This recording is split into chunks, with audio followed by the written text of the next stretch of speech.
시간 말씀 듣는 시간인데요.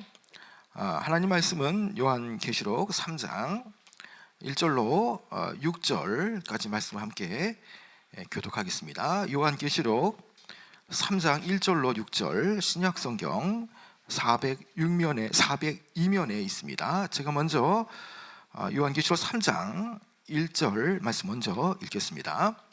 사대 교회의 사자에게 편지하라. 하나님의 일곱 영과 일곱 뼈를 가지신 이가 이르시되 내가 내 행위를 아노니 내가 살았다 하는 이름은 가졌으나 죽은 자로다.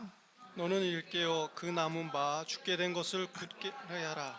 내 하나님 앞에 내 행위에 온전한 것을 찾지 못하였노니 그러므로 내가 어떻게 받았으며 어떻게 들었는지 생각하고 지켜 회개하라. 만일 일깨지 않으면 내가 도둑같이 이르리니 어느 때에 내게 이르는지 내가 알지 못하리라.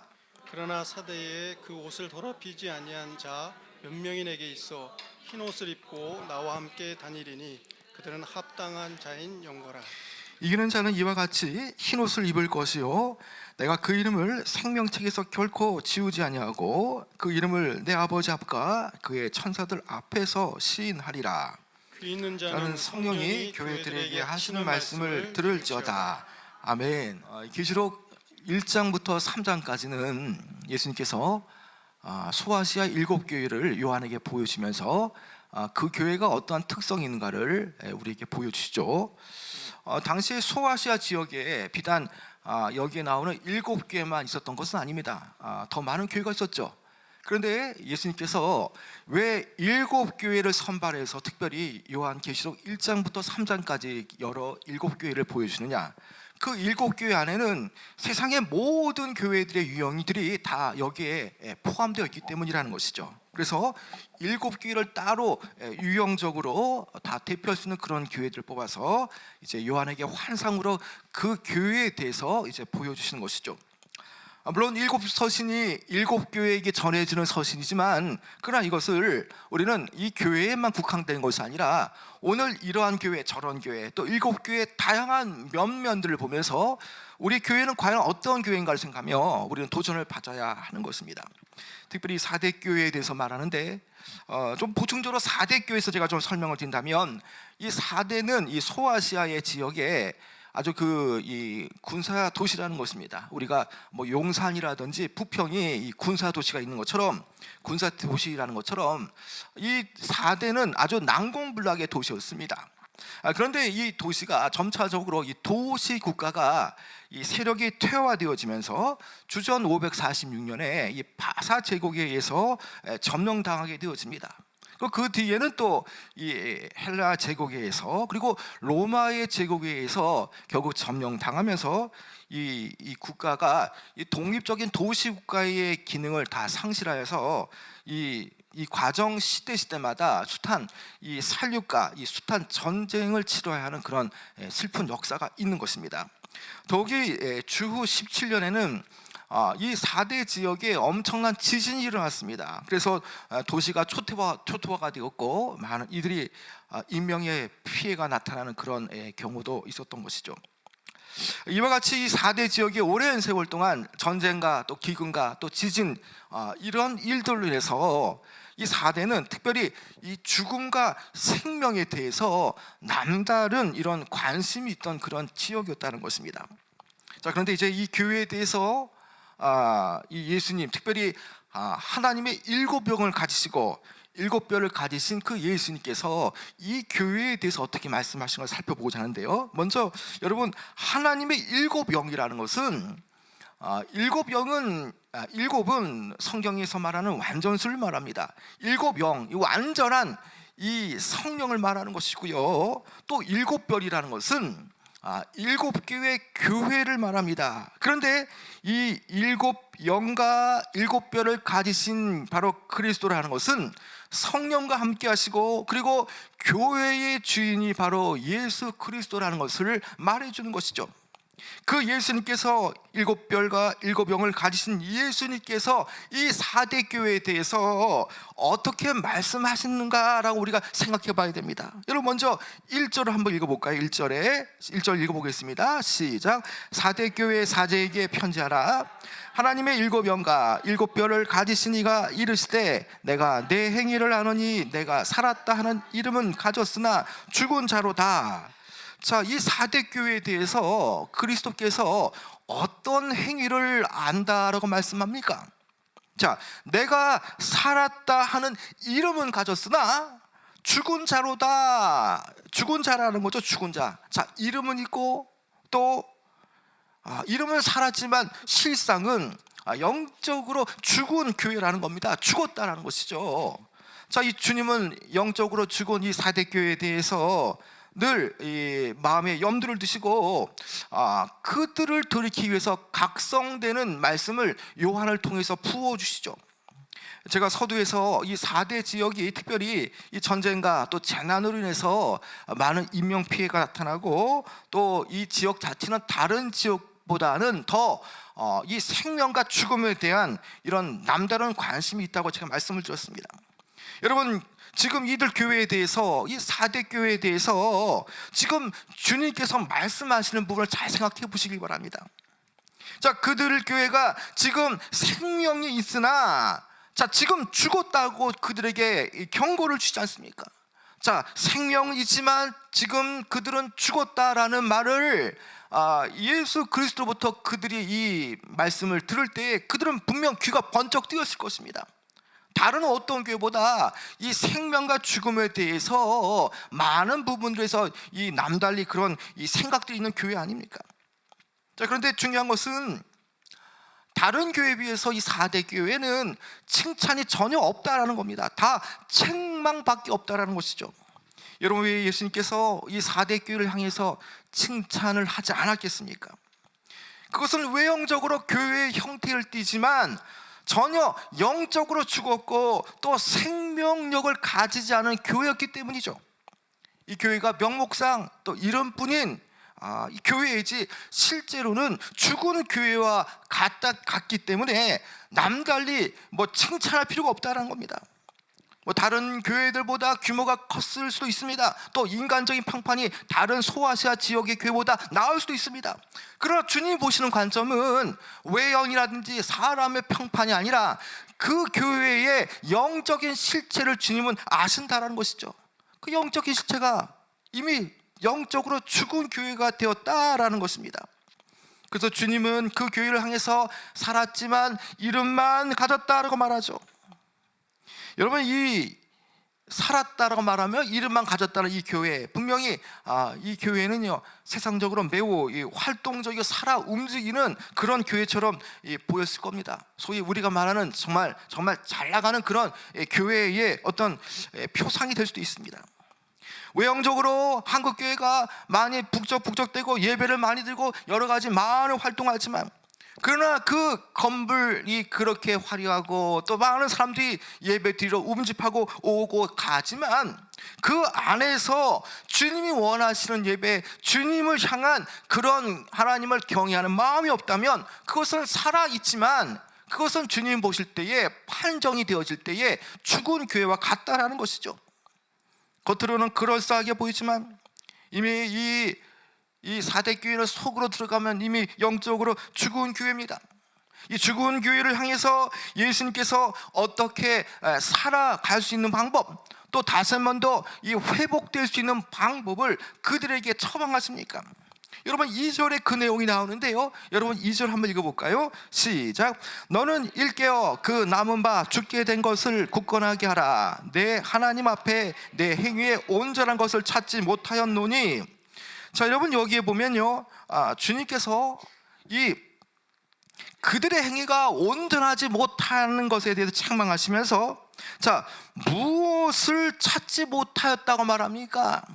자, 그들을 향해서 2절에 자, 내 행위에 온전한 것들을 찾지 못하였다라는 겁니다. 주님은요 문을 두드리고 찾으려고 합니다. 그런데 이 교회에는요 그 행위, 주님을 향한 그런 어떤 행위, 주님을 향한 그런 경외, 이런 부분들을 도저히 찾을 수 없다라는 거죠. 찾을 수 없다라는 거. 하나님 보실 때에 전혀 신앙적으로 충만하지 않고 또 신앙적으로 온전치 않은 속이 빈 그런 신앙이라는 겁니다. 영적인 상태가 말 그대로 속빈 강정을 같다라는 것이고요, 알맹이가 없는 쭉정이와 불과하다는 겁니다. 생명이 있는 듯한 그런 모습이지만 생명이 전혀 없는 허수아비와 같은 그런 교회라는 것이죠. 바로 이 교회가 이러한 모습의 죽은 그런 교회의 전형적인 모습이라는 것입니다. 여러분, 그들은 어떻게 복음에 대한 열정이 있겠습니까? 모이기에 힘쓰지만 그 복음에 대한 열정, 하나님의 말씀에 대한 사모함, 하나님 말씀의 기준을 해서 그 삶대로 살아가려는 그런 모습이 전혀 없다라는 것입니다. 외적으로 분주하게 활동하지만 또 그것을 볼 때에 외부 사람들은 정말 저 사람들의 믿음이 너무나 좋다 말하지만, 그러나 우리 주님 보실 때는 결코 그렇지가 않다라는 겁니다. 내용이 없는 껍데기에 불과한 외식 행위에 불과하다라는 것이죠. 자, 그들에게 이러한 문제 속에서 주님은 그들을 놓치기 싫어서 그들에게 다급하게 시급하게 지금 주문하는 것이 뭡니까? 영적 진단을 내려서 그들이 죽어 있음을 알리고 주님 안에서 살게 하는 그런 자각이 일어나야 한다고 지금 주님은 말하는 것이죠. 여러분, 그래서 2절 상반절에 이렇게 말합니다. 너는 일깨어라고 말하죠. 일깨어라는 겁니다. 각성하라는 겁니다. 여기에 일깨어라는 이 어원적 의미는요, 마치 꺼져가는 그 불씨를 되살려서 다시금 활활활 이 지피고 타오르게 하는 것을 바로 일깨어라는 이 헬라적인 그 의미가 있다는 것입니다. 또한 일깨어라는 이 말의 영적인 의미는요, 항상 각성되어서 깨어있어서 주님의 재림의 때를 기다리는 그 성도의 태도, 이런 태도를 이제 일깨어라는 의미로 표현되기도 한다는 것이죠. 여러분, 지금 이 교회는요 정말 참으로 아슬아슬합니다. 신앙의 불씨가 꺼져 가려고 하죠. 그런데 꺼져 가기 전에 일깨워서 남은 신앙의 불씨를 다시 한 번 더 살려서 참되고 온전한 신앙의 그 모습을 이루라고 권면하고 있는 것이죠. 그리고 끝까지 이러한 일깨워지는 모습을 띠지 않을 때에는 도련히 주님께서 나타나실 때에 그들은 심판을 면할 수 없다라고 말씀하신다는 것이죠. 그래서 그들을 향해서 어떻게 말합니까? 그 남은 바 죽게 된 것을 굳건하게 하라. 여러분, 상황이 완전히 절망적인 것은 아닙니다. 다 죽게 되었을지라도 남은 바, 이제 남은 부분이 있다는 것이죠. 그 남은 바가 빨리 똑바로 붙잡혀서 제대로 이 뭔가 영적 불씨를 되살리면 다시금 살 수 있다는 것이죠. 여러분, 또 3절에는요 그 영적 문제의 해결을 또 이렇게 또 처방하십니다. 여러분, 3절도 한번 읽어볼까요? 3절, 좀 길지만 3절 읽어보겠습니다. 시작. 그러므로 내가 어떻게 받았으며 어떻게 들었는지 생각하고 지켜 회개하라. 만일 일깨지 아니하면 내가 도둑같이 이르리니 어느 때에 내게 이르는지 내가 알지 못하리라. 여러분, 여기에 영적 그 문제에 대한 해결 방안을 주님께서 주시는데, 먼저 내가 어떻게 받았으며 무엇을 받았는가 생각해 보라는 겁니다. 그들이 4대 교회를 통해서 그리스도를 처음 믿을 때에 그들이 기독교 진리를 받아들였을 때 그때 그것을 어떤 식으로 어떻게 받았는가를 생각해 보라는 것이죠. 또 어떻게 들었는지, 들은 바에 대해서, 어떻게 들은 바에 대해서 그 들은 것에 대한 그 경청에 대한 촉구를 이제 말하면서, 저들이 들었던 것은 분명 사도들과 또 복음 증거자들이 전한 그 복음의 진리를 다시금 그들이 잘 기억해 보라는 겁니다. 들었던 것을 각성해 보라는 것이죠. 그들이 지금 믿음이 상실될 위기에 처했지만 그들이 들었던 것, 어떻게 들었던 것을 다시 한 번 더 그들이 잘 기억하고 일깨운다면 처음 들었던 그 기초로 돌아갈 수 있습니다. 그 처음 들었던 그 시작으로 돌아갈 수가 있다는 겁니다. 또 생각하라고 말하죠. 무엇을 생각해야 되겠습니까? 들은 것도 생각해야 되지만 동시에 그 가르침에 받았던 그 과거의 진리에 대해서 또 교회의 가르침에 대해서 늘 지속적으로 생각하라는 것입니다. 여러분, 생각하지 않는데 어떻게 그것이 마음판에 새겨질 수 있겠습니까? 그것을 곱씹고 묵상하면서 오늘 주신 말씀을 내가 내 삶 속에서 늘 기억하고 생각할 때에 그것이 내 것이 되는 것 아닙니까? 그들이 어떤 식으로 불신앙에서 또 이 신앙의 기본을 회복하게 되었는지, 또 그 진리를 어떻게 들었는지를 생각하라는 명령인 것입니다. 또 마지막으로 그들을 향해서 종합적으로 회개를 촉구하고 있는 것이죠. 모든 면에서 이 4대 교인들은요, 신앙에서 떠나 있었습니다. 그리고 거룩성을 상실한 그런 모습이라는 것이죠. 그리고 그들은 무엇보다도 하나님과 그리스도의 관계로 다시금 들어갈 필요가 있다는 것입니다. 주님께로 돌아가기 위해서 먼저 필요한 것이 회개가 필요한 것이죠. 회개에 대한 절박한 촉구를 지금 이 예수님께서 이 교회를 향해서 주문하고 있다는 것입니다. 그런데 이 교회가 영적 생명력을 회복하기 위해서 생각하고 다시 한번 더 들었던 것을 또 돌이키고 또 회개하지 않으면 어떻게 하신다고 말합니까? 주님께서 그 심판 때에 심판하러 오시리라고 말씀하고 있다는 것이죠. 마치 그 에베소 교회가 주님께서 에베소 교회를 향해서 계시록 2장 5절의 말씀처럼 그 에베소 교인들이 가던 길을 멈추고 바꾸지 않으면, 즉 회개하지 않으면 그리스도께서 그들의 촛대를 옮기리라는 그런 말씀과 같다는 것이죠. 촛대를 옮기기 전에 돌이키고 또 잘못된 방향을 바꾸라고 지금 심판의 경고를 지금 동일하게 이 4대 교회에게 주고 계시죠. 마찬가지로 4대 교회는요, 회개를 하지 않을 때에 3절의 말씀처럼 예수님께서 도둑같이 이럴 때에 내가 너를 알지 못하리라고 분명하게 말씀하신다는 것입니다. 여러분, 이것은 모든 교회에 주시는 그 하나님의 경고라는 것입니다. 회개를 하지 않을 때에, 회개하여서 교회의 참모습으로 돌아가지 않으면 분명하게 도둑같이 오실 때에 이 교회를 심판하리라는 그런 말씀이라는 것입니다. 여러분, 그러나 대다수가 영적으로 죽어 있지만 또 그런 잘못된 신앙으로 나가고 있지만, 그러나 그 중에 그 4대 교회 안에도 그래도 주님께서 남겨놓으신 그루터기가 있다는 것입니다. 그 중에서도요, 그 옷을 더럽히지 아니한 그런 몇 명이 있다고 말씀합니다. 여러분, 4절 한번 읽어볼까요? 시작. 그러나 4대에 그 옷을 더럽히지 아니한 자 몇 명이 내게 있어 흰 옷을 입고 나와 함께 다니리니 그들은 합당한 자인 영고라. 자, 여러분, 여기에 보면요, 4대 교회의 이 그리스도인 가운데 극히 일부입니다. 극히 일부. 자, 그 옷을 더럽히지 않은 자가 여럿이 있다고 말합니다. 여기에 옷을 더럽힌다는 것은요, 영적인 의미입니다. 옷이 더러워졌다는 것은 그들이 입던 그 옷이 세상의 옷에 발해어지고 또 이것이 섞여져서 더럽혀졌다는 것을 말하는 것이죠. 그들이 있는 그 지역에 이교적인 그런 어떤 문화에 의해서 신앙이 혼합이 되어지고 또 주변에 많은 그 우상숭배적인 그런 관습과 그런 모습을 해서 일종의 모종의 타협을 했기 때문에 그들의 옷이 더럽혀졌다라고 말합니다. 여러분, 왜 처음에는 생명력이 있던 그런 이 4대 교회가 이처럼 죽은 상태로까지 이렇게 치닫게 되었습니까? 여러분, 그것은 두아디아 교회와 버가모 교회와 마찬가지로 이 주변에 있는 그 이교 문화와 또 영적인 그런 우상 숭배의 문화에 타협한 그런 바로 이 결과물이라는 것입니다. 여러분, 분명 그것은 옷을 더럽히는 것은 우상 숭배와 연결되어지고 배교 행위와 이것이 연결되어지는 것입니다. 물론 처음에 4대 교회가 이렇게 가지는 않았습니다.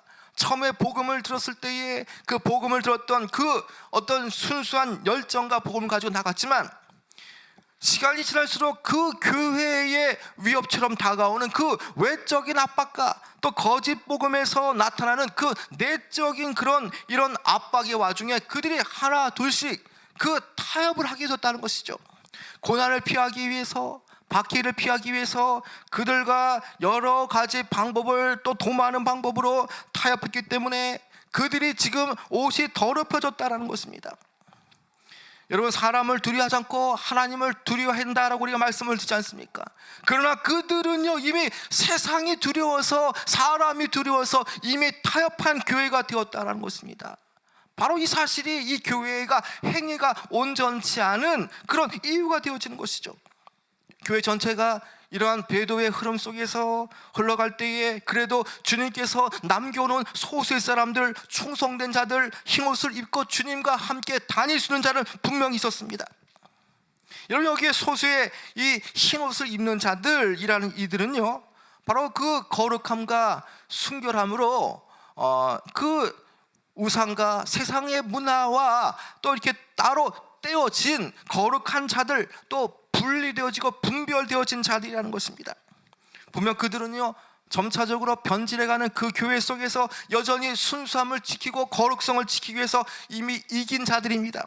그래서 이 흰옷 입은 자들에 대해서 합당한 이 흰옷, 그 더러워진 옷이 아니라 끝까지 믿음을 지켰던 이 흰옷을 입은 합당한 자들에 대해서 5절에서 어떻게 말합니까? 그들을 향해서 이기는 자다라고 말합니다. 이기는 자. 영적으로 죽은 4대 교회 안에도 분명코 이기는 자가 분명히 있었습니다. 여러분, 이 이기는 자들에 대해서 예수님께서 어떠한 약속을 주고 계십니까? 여러분, 5절 한번 읽어볼까요? 5절 시작. 이기는 자는 이와 같이 흰옷을 입을 것이요 내가 그 이름을 생명책에서 결코 지우지 아니하고 그 이름을 내 아버지 앞과 그의 천사들 앞에서 시인하리라. 여러분, 먼저 이기는 자가 나오는데요, 자, 이기는 자들이 입는 옷은 어떤 옷입니까? 여러분, 더럽혀진 옷입니까? 아니면 흰 옷입니까? 이기는 자들, 승리한 자, 믿음으로 이긴 자들은요, 흰옷을 입을 것이다 라고 말합니다. 그리고 또한 두 번째로 주신 약속은 무엇입니까? 생명책에서 결코 이름이 지워지지 아니리라고 말씀합니다. 여러분, 먼저 우리가 살펴볼 것은요, 이 약속 가운데 이기는 자가 받는 약속 먼저 예수님께서 직접 이들에게 흰옷을 입혀주신다는 겁니다. 여러분, 이미 4절과 5절에 보면요, 여기 공통점이 나옵니다. 자, 그 옷을 더럽히지 아니한 자들은요, 곧 이기는 자라고 명명할 수 있겠죠. 자, 그 이기는 자들은요, 분명 흰옷을 입는다라고 말합니다. 여러분, 흰옷을 입는다라고 말할 때에, 여러분, 예수님께서 이 잔치를 청할 때에 처음에 청한 이들이 오지 않습니다. 그리고 이 골목골목을 다 다니면서 아무나 데려오라 할 때에 많은 사람들이 이제 그 잔치집에 초대받게 되어집니다. 그때에 그 잔치집의 주인이 왜 잔치집에 예복을 입고 있지 않았느냐라고 책망하시는 부분이 있지 않습니까? 예복을 입지 않았기 때문에 쫓겨나게 되어집니다. 그리고 이를 갈며 우는 모습이 나옵니다. 여러분, 마찬가지라는 것입니다. 여기에 흰옷이라는 것은요, 천국에 들어갈 수 있는 예복과 같다라는 것이죠. 그래서 주님의 사역을 통해서 하나님의 영원한 영원한 기업을 받을 수 있는 그 성도의 거룩함이 바로 여기에 있는 그 흰옷을 입을 수 있는 부분이라는 것이죠.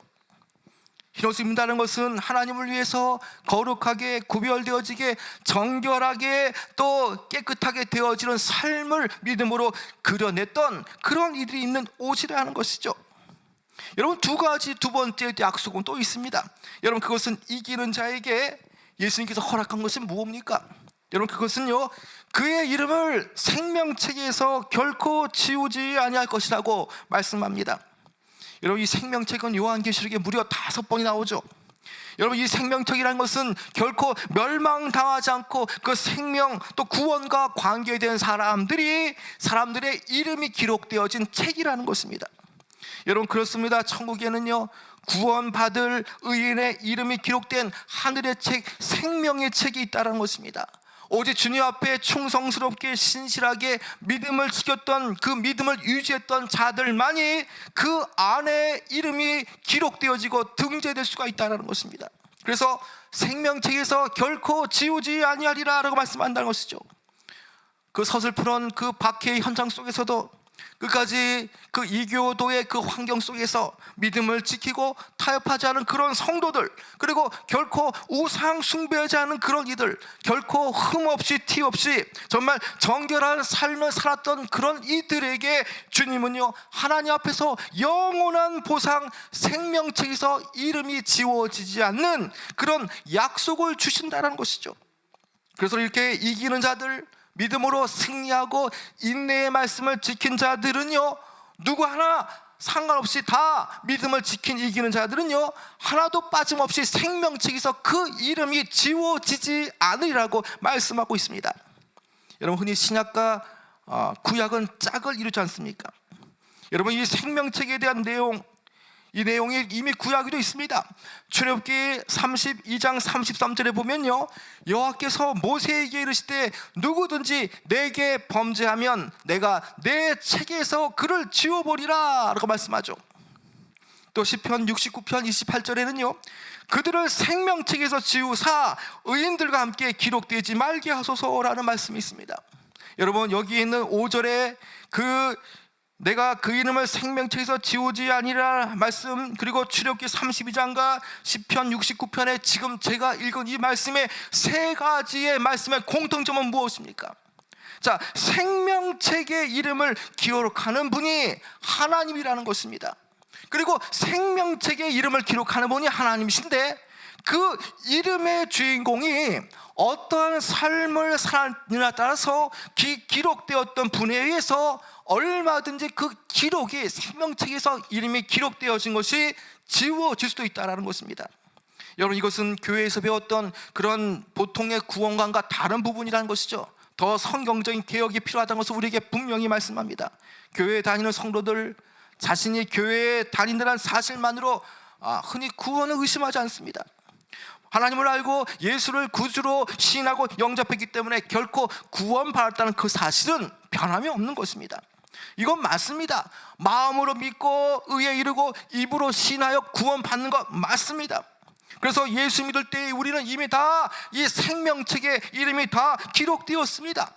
그런데 문제는요, 그 다음이 문제라는 겁니다. 처음 주를 영접하여서 구원을 받았다 해도요, 그 다음이 문제가 되어지는 것이죠.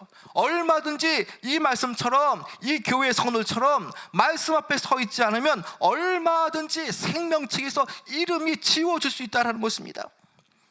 생명책에서 이름이 지워지지 않는 그런 이 결론은 그리스도의 피를 통한 회개와 구원, 그리고 날마다 회개에 합당한 열매를 맺고 거룩한 삶을 살아내는 것이죠. 분명히 구원받은 이후의 삶은요, 구원을 이루는 거룩한 삶이 드러나야 되는 것입니다. 예수님께서 우리의 죄를 단번에 십자가의 피로 깨끗하게 하셨습니다. 이제는 구원받은 자로서 이제 그 죄가 다 씻겨졌기 때문에 이제는 다시는 죄를 짓지 않는 그런 회개의 삶이 나타나야 되는 것이고요, 날마다 주님 앞에 우리의 회개가 주님 앞에 상달되어져야 한다는 것입니다. 여러분, 거룩한 성도의 삶, 회개의 삶이 얼마나 중요합니까? 여러분, 성도의 삶, 성도의 회개의 삶, 거룩한 삶을 그대로 유지하기가 쉽지 않다는 것이죠. 여러분, 교회 다닌다고 다 천국 가는 것이 아닙니다. 끝까지 신앙에 이기는 자가 되어져야만 우리는 천국에 들어갈 수가 있다는 것입니다. 그래서 거룩한 흰옷을 입은 자, 회개에 합당한 열매를 맺는 자들만이 천국의 생명책에서 이름이 지워지지 않는다라고 말씀하고 있다는 것입니다. 여러분, 이제 5절 하반절의 말씀을 보면요, 자, 끝까지 믿음을 지키는 이들은 분명히 세상 사람들로부터 또 저주를 받고 박해를 받고 고난을 받게 되어집니다. 그러함에도 불구하고 흰옷을 입은 자들의 삶은 어떤 식으로 세상에 자신의 신앙을 고백해야 되겠습니까? 여러분, 5절 하반절에 보면요, 자, 여러분, 내가 그 이름부터 한번 읽어볼까요? 5절 하반절에 내가 그 이름을, 시작, 내가 그 이름을 생명책에서 결코 지우지 아니하고 그 이름을 내 아버지 앞과 그의 천사들 앞에서 시인하리라. 여러분, 이렇게 흰옷을 입은 자들, 천국의 생명책에서 이름이 지워지지 않은 자들은요, 이 땅의 삶을 살아갈 때에 분명한 신앙의 고백이 있다라는 것입니다. 여러분, 그것은 무엇입니까? 자, 아버지 앞과 또 그의 주님의 천사들 앞에서 날마다 신앙을 고백한다는 겁니다. 적당하게 박해를 피하기 위해서 타협하고 눈을 한 발 지그시 감고 한 발은 여기에 담고 또 한 발은 교회에 담고 그런 것이 아니라는 겁니다. 비록 고난과 박해가 찾아와도요, 그들은요 그리스도의 이름으로 자신의 신앙을 매일매일 고백하고 드러내는 것입니다. 감추는 것이 아니죠. 그래서 그 이름을 시인한다는 것이죠. 의심할 바 없이 예수님께서 여기에 있는 말씀처럼 자기를 시인하는 자들, 공개적으로 어떠한 경우에도 타협하지 않고 그 복음 들었던 그대로 자신의 신앙을 고백하고 증언하는 그런 자들은요, 결코 그들의 이름이 정말 주님 앞에서 이 시인되어진다라는 것입니다.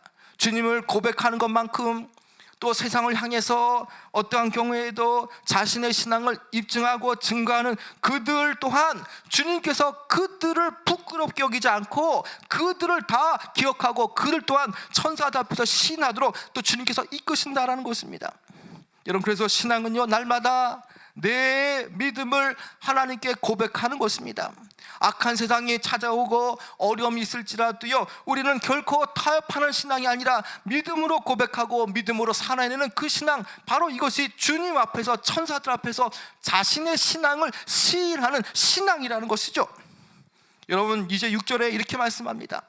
여러분, 6절에 귀 있는 자는 성령이 교회들에게 하시는 말씀을 들으라 라고 말씀합니다. 여러분, 이것은 주님의 이 권위 있는 말씀 앞에 교회가 당연히 귀를 기울여야 되는 것을 말합니다. 그러나 단순히 듣고 육신의 귀로만 듣고 흘려보내는 것이 아닙니다. 성령의 감동하심을 입어서 분명하게 주님께서 이 교회에 말씀하신 것을 듣고 깨닫는 것처럼 동시에 우리의 삶에, 우리 교회 위에 이 말씀 그대로 우리는 깨닫고 깨달은 바대로 시인하고 또 그러한 삶의 행동을 보이는 것을 말해 주는 것이죠. 여러분, 이미 4대 교인들은요, 경건의 모양을 지만 경건의 능력을 상실한 자들이었습니다. 그래서 사실상 그들은 영적으로 죽은 신앙의 소유자입니다. 그래서 주님께서 그들에게 다시 한 번 더 믿음의 불을 지피기 위해서 일깨워라라고 말하면서 그 소수의 그루터기로부터 이제 소수의 그 흰옷을 입을 자로 합당한 연고가 되어지는 자를 깨워서 그 교회를 일으키시려고 하신다는 것입니다. 여러분, 4대 교회를 통해서 우리는 분명하게 교회가 있지만 명목상의 교회, 또 이름뿐인 교회가 분명히 있다는 것을 우리는 알아야 되는 것입니다. 4대 교회가 생명력을 상실했다라고 했다면 그 소아시아의 7교회 가운데에 7가지의 유형 가운데 분명히 한국교회도 이름은 있지만 영적으로 죽은 그런 교회가 있다는 사실도 우리는 분명하게 깨달아야 되는 것입니다. 여러분, 이 말씀은 주님의 경고 신호에 의해서 깨어서 주의하고 있는가를 돌아봐야 되고요, 우리 교회도 움직이고 활동력 있지만 그러나 주님이 없는 교회, 임의로 자신의 마음대로 자신의 소견대로 한다면 그 교회 또한 영적으로 죽은 교회라는 것을 우리는 알아야 되는 것입니다. 주님의 이 경고 나팔을 우리가 들을 때에 귀 있는 자는 성령이 교회들에게 하시는 말씀을 들을지어다는 말씀을 통해서 우리는 주님의 경고의 말씀을 듣고 우리는 성도들을 일깨워야 하는 것입니다. 여러분, 동시에 우리는요, 흰옷을 입을 수 있는 자, 또 흰옷을 입을 수 있는 합당한 연고가 되어지는 이기는 자가 되어져야 하는 것입니다. 이 흰옷을 입을 때에 분명하게 우리는 그 천국의 생명책의 이름이 결코 지워지지 아니라는 말씀처럼 우리는 신앙의 경건한 자가 되어지고 날마다 신앙을 시인하고 고백하는 자들, 그리고 거룩한 그런 신부로 준비되어서 날마다 믿음을 지켜내는 이 시대의 악한 시대의 믿음을 지켜낼 수 있는 이기는 자가 되어서 생명책에서 이름이 결코 지워져서는 안 된다는 것입니다. 여러분, 예수님 말씀을 경홀히 여기지 않으시길 바랍니다. 분명하게 믿음으로 이기지 못하면 생명책에서 이름이 지워버릴 수 있다라고 말씀합니다. 여러분, 그래서 우리는 신앙생활 잘해야 되죠. 여러분, 지금 어느 때보다 주님 오실 때가 가까워져 가는 그런 때라는 것입니다. 여러분, 우리는 지금 이 시대에 인내의 말씀을 지키기가 여간 쉽지 않은 그런 시대에 살고 있습니다. 여러분, 그럼에도 불구하고요, 우리는요, 오늘 말씀을 붙잡을 때에 인내의 말씀을 지키고 믿음을 지키는 이기는 자가 되어서 거룩한 자로 회개에 합당한 삶을 살아내며 주님 앞에 바로 서며, 그리고 날마다 내 신앙을 삶으로 세상에 그것을 고백하고 신하는 신앙이 되어서 날마다 흰옷을 입을 수 있는 자로서 우리는 살아가야 하는 것입니다. 오늘 이 말씀을처럼 우리가 인내의 말씀을 지키고 또 믿음을 나타내고 또 거룩한 자가 되어서 우리가 흰옷을 입을 수 있는 자 될 수 있도록 함께 기도하며 나갑니다.